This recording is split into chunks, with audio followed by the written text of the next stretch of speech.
you to the Gala Committee, all the nominees, and the award winners. Looks like all the sponsors got an award, so that's good. Right? That's fun.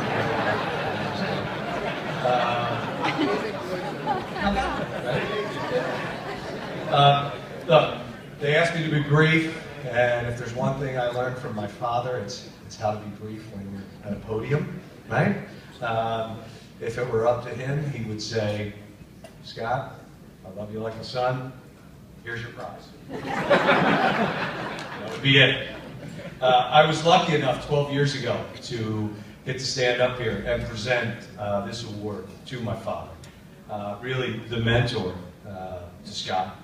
And now I get to do it 12 years later to the man who has truly been my mentor for the past 25 years. You'd think I've been hanging around two fantastic guys for that long, someone would have rubbed off. As I said, I've known Scott forever. I think my earliest memories of him, I remember this clear as day. It was in our house, and I ran up to him, and he picked me up in his arms. Scott and I mean, I was 5 at the time.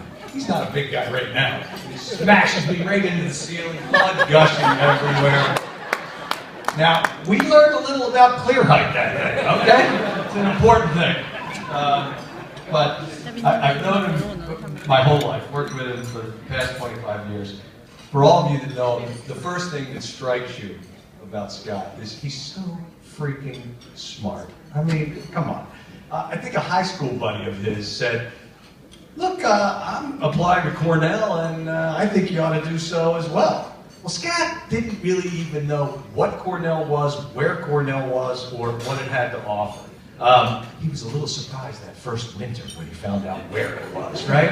Well, Scott, got the application, filled it out, and of course he was admitted.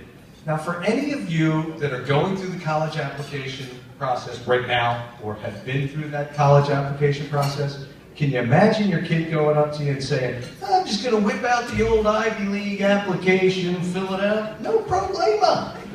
Well, it was no problema for Scott. I mean, it truly was. That is something that we all see from him. I got an email the other day. One of the things that makes him is his memory.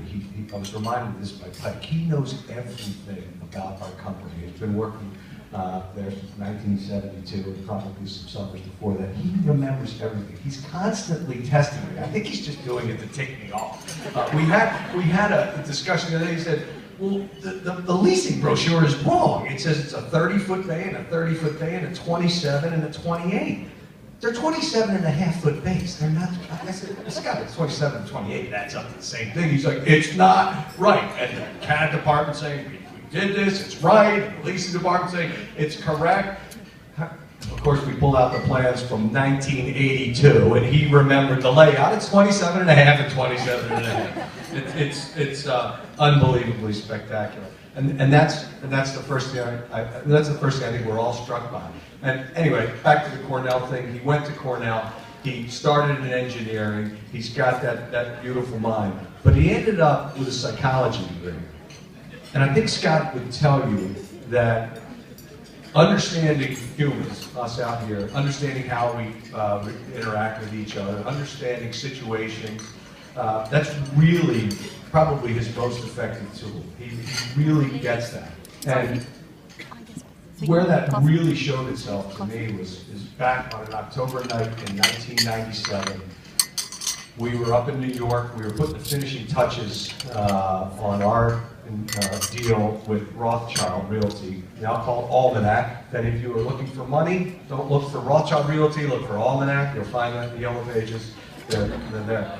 But we were putting the finishing touches on a deal. We had been with our attorneys, their attorneys, for a long time. I can't tell you what time of night it was. I can't tell you how long we had been there. I know it was a really good day for Saul Ewing. And we got to the point where we were talking about governance. How were we going to govern this new company that we were creating? Almanac was investing 40% of the value of our company into our company, providing us with the opportunity to to grow, really enjoy the success that we've had over the last 17 years, acquire properties, develop the land that we had, and it was a big issue. But the solution seemed obvious to everybody. There were three people from Merritt who had negotiated this deal. It was my father, it was Scott, it was myself, and there were three gentlemen from Almanac, John McGurk, who is here with us tonight, Mike Lloyd, who is here, and Jim Quigley. So it seemed pretty obvious, right? You need a board of directors, you need to figure out what you're going to do when you have major decisions. So there'd be three of them, there'd be three of us. We would all choose a seventh board member. That way, if you had any decisions that really needed to go and get decided upon, you'd have that tiebreaker. Well, Scott really boiled it down a little bit. He just thought a little more than the rest of us, and he said, well, look, if this is truly going to be one company, one partnership, pursuing a common goal, then why would we constantly want to be sort of lobbying that seventh board member who's really not part of this deal to cast that deciding vote? Why wouldn't we want to just keep it what we call a balanced board? There's the three Merritt representatives, there's the three Almanac representatives, and that's the way we ought to do this. I mean, this is one company. And we discussed it, and we discussed it a little more, and we decided that's the way it ought to be. I think that's truly a simply but elegant solution, and most people overlook that, right? They think, oh, the easy way is this way now, and everybody else does it this way. Well, that's not what Scott does. He can really boil down situations to their bare essence. Steve and I were talking about it today. Everybody seems to complicate things these days, right? Well, it might be easier to complicate things than it really is to just peel away all of those layers and get it down to the simple yet proper solution. Well, Scott does that all the time. I mean, he truly is a visionary when it comes to it. Our board, in 17 years, has unanimously approved or disapproved deals. I've personally brought some deals to the table that after a lengthy discussion, we have disapproved, but we've done that every time. And Almanac, in their subsequent deals to ours 17 years ago, has used that balance board as a template in most of, if not all, I don't think all, but most of the deals that they've done. And thank you, Scott, for thinking of that. It really was an elegant solution. And that's where he comes. Now, a few things about Scott that you may or may not know. We all know he's a spectacular golfer, right? Everybody knows Scott's a spectacular golfer. I will tell you, stay away from him on the pencil whipping side, okay? I'm always on the winning side of the Nassau when I play with Scott, only to find out that I owe him $25. And I'm like, how do I owe you $25? Well, you lost the birdies, sandies, and greens. We all know that, right? Because he's a good golfer. But I lost the Dingos, the Palmers, the Hogans, the Polies, yada, yada, yada, whatever. You end up losing that. So stay away from him on that one. Scott is a great guitar player. He has a fantastic guitar collection. He loves jazz. He loves blues. I think anything prior to 1980 he likes. Maybe there's a few songs in there since then. He's an automobile aficionado. He's a wine collector. He's a sharpshooter. He's not as good as his wife Caroline, but he's getting there. Okay, he will get there. Reads everything.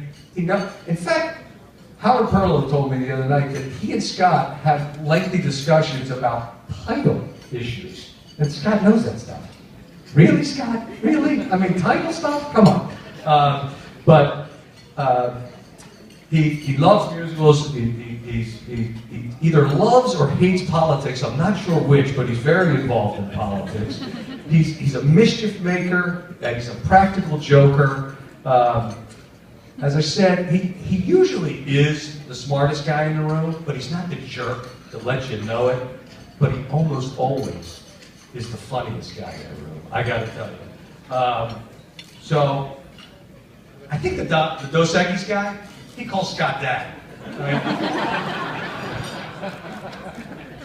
Now this award, the NAIOP Lifetime Achievement Award, is presented to the individual with an exemplary record of commitment to our industry and to our community.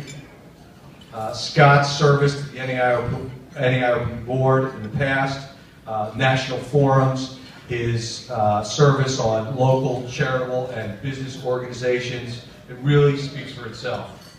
My dad started Merritt in the late 60s. Scott joined shortly thereafter as his right-hand man.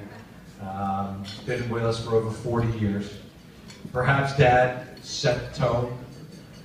Scott has continued that legacy.